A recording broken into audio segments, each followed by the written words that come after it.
As we have seen above, a lot of craft production was taking place in the smaller and the larger settlement. Okay, for the craft production, variety of materials were used. As we saw in the bead making, the stone, carnelian, jasper, quartz, and crystal, the shell, metals, copper, bronze, gold, terracotta, and faience, okay, were used. This indicates a lots of raw materials were required. Some of which was locally available, other were procured from outside. For this purpose, proper mean of transportation, okay, and routes were identified and used to carry goods and people across land routes. Example: bullock carts, riverine routes, Indus and its tributaries, plus coastal routes were also used. So here comes how the Harappan procured material for craft protections. So there are two ways that we have mentioned here. That is, they establish a settlement such as Nageshwar and Balakot. Okay, they establish a settlement where you can see Nageshwar and Balakot in the area where shells are available. Then come the Shotughai in far of Afghanistan are the best source of lapis lazuli, a blue stone that was apparently high in value. And then comes the Lothal, which was the source of carnelian from Gujarat. Okay, then another strategy for procuring raw material may have been to send expeditions to areas such as you can see Khetri of Rajasthan for copper, South India for gold. Okay, so these expeditions what they establish communication with the local communities. Okay, so evidences of this expedition, you can see Harappan artifacts such as statite microbeads in this area that indicate that they were having a contact. Okay, then comes the Khetri area referred as Ganeshwar Jodhpur culture. Here you can find abundance of copper object that indicate that inhabitant of the regions may have supplied copper to the Harappan. Okay, so here was the inland trade. Now there was a connection with the distant land or connection with far away region. So whatever that archaeological find, yeah, archaeologist find, okay, that evidences suggest that Harappa maintained long distance trade. Okay, the main source of these evidences were the seals, weight, dish, and beads. Okay, here comes Harappa probably had trade relation with the Oman Peninsula. That chemical analysis have shown that both the Omani copper, if you talk Omani copper plus Harappan artifact, okay, have traces of nickel, which suggest a common origin. Evidences here.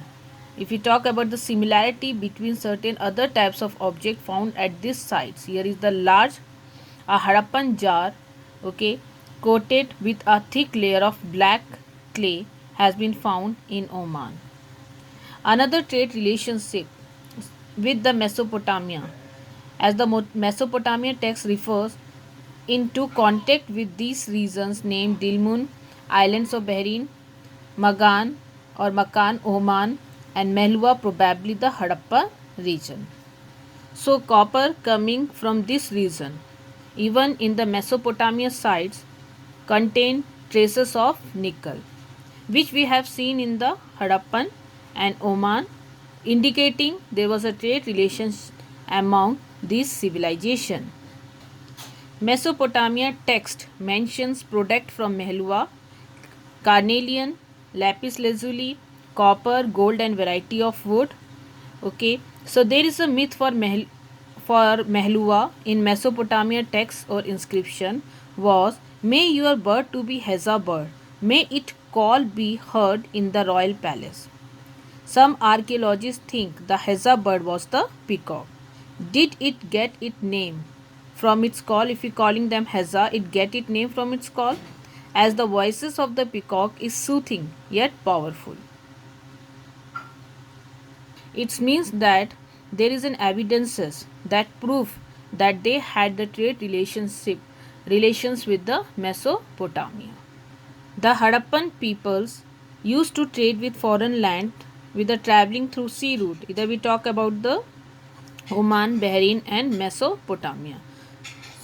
Mesopotamian text refers to Meluva as the land of seafarers, which means the land of sailors.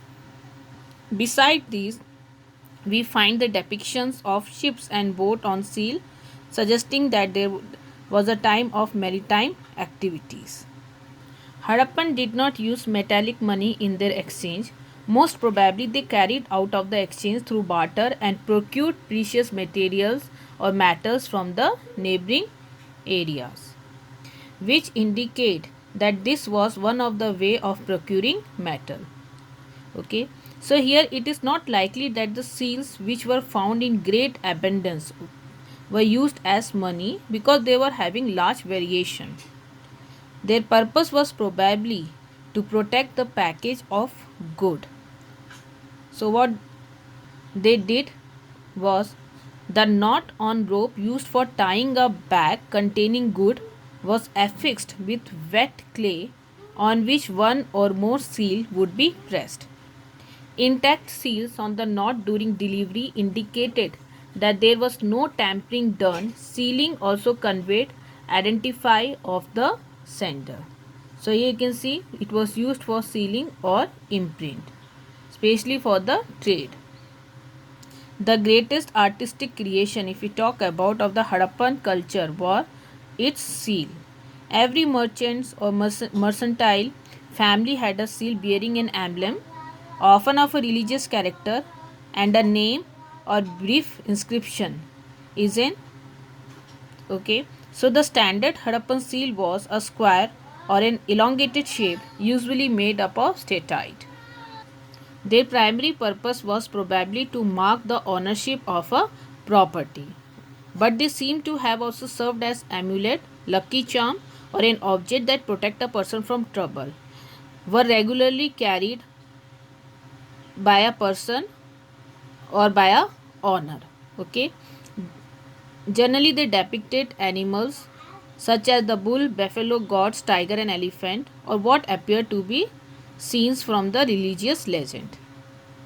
Their brief and inscription was not of more than 26 symbols, are the only significant example of the Harappan script.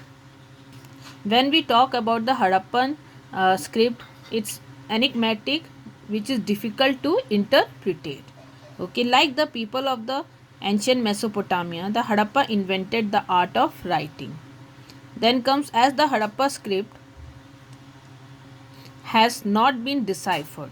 So we cannot say anything about their idea and belief on the behalf of this script. Okay, attempts have been made to compare the Harappan script with the contemporary scripts of Mesopotamia and Egypt, but it is clear that it is an indigenous product of the Indus region and does not show any connection with the script of the Western Asia.